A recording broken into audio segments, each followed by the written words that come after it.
If you've been scrolling through endless NAS options, comparing specs, watching YouTubers hype the fastest and biggest models, and still feel a knot in your stomach wondering whether you're about to waste a good chunk of cash, this review is here to clear that up.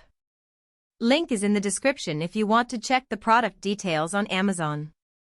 I've spent the last couple of weeks setting up a home office media vault, testing a small surveillance array, and running a few Docker containers, all on the same machine, so I can tell you where the Synology DS1825 Plus actually shines and where it might leave you reaching for another box. First off, the DS1825 Plus lands in the prosumer tier.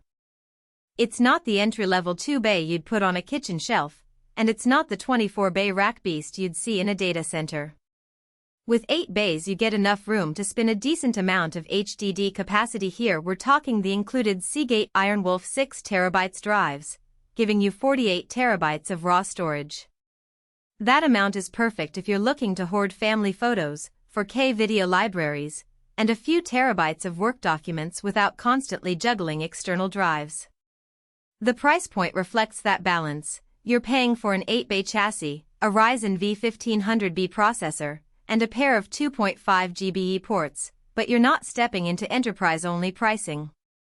Now, who should actually click buy? If you're a home-based creator who shoots 4K footage weekly, need a reliable backup for a couple of laptops, or you run a modest home office with a handful of users accessing shared folders, the DS1825 Plus gives you enough horsepower and expandability to keep things smooth. The Ryzen V1500B, while not a gaming chip, is a solid quad-core that handles multiple simultaneous tasks, file transfers, Plex transcoding, and a few Docker services without choking. The two built-in 2.5 GB ports already give you about 250 megabytes per second of network bandwidth, which is more than enough for a family streaming movies or pulling large design files from a workstation.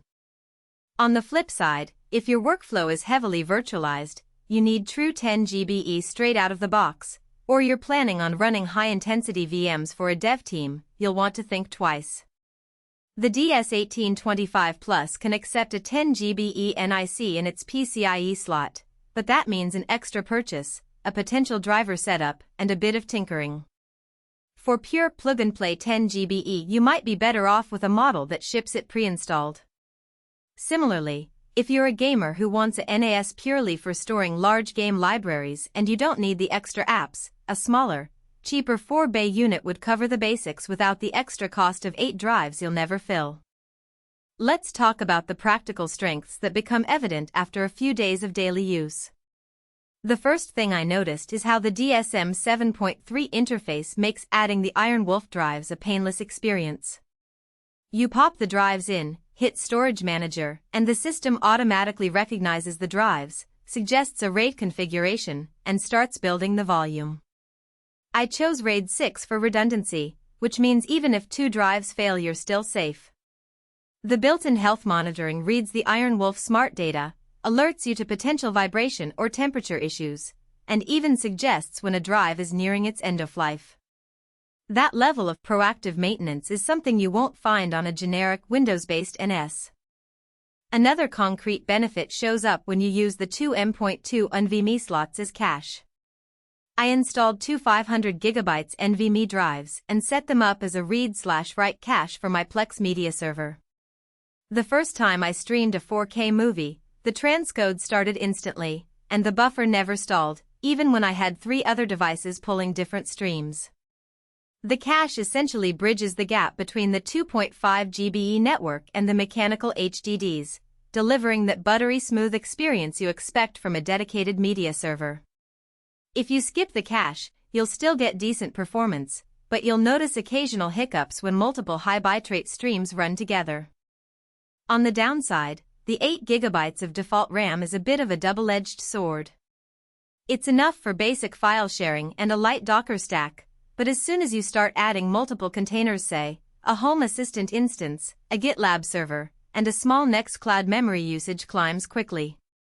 The board supports up to 32 GB, and upgrading is straightforward, but that upgrade costs extra. If you're planning to run a full-blown suite of services, budget the RAM upgrade now rather than later. Another practical weakness is the noise level. 8 3.5-inch drives spin at 7,200 revolutions per minute, and the chassis fans spin up aggressively when the drives are under load. In a quiet home office, the sound can be noticeable, especially when the RAID rebuild starts after a drive replacement. It's not a deal-breaker most NAS owners accept a little background hum, but it's worth mentioning if you plan to keep the unit on a desk right next to you. Power consumption is also a realistic concern. An idle DS1825 Plus draws roughly 30 W, which translates to about $5.07 a year on a typical US electricity rate.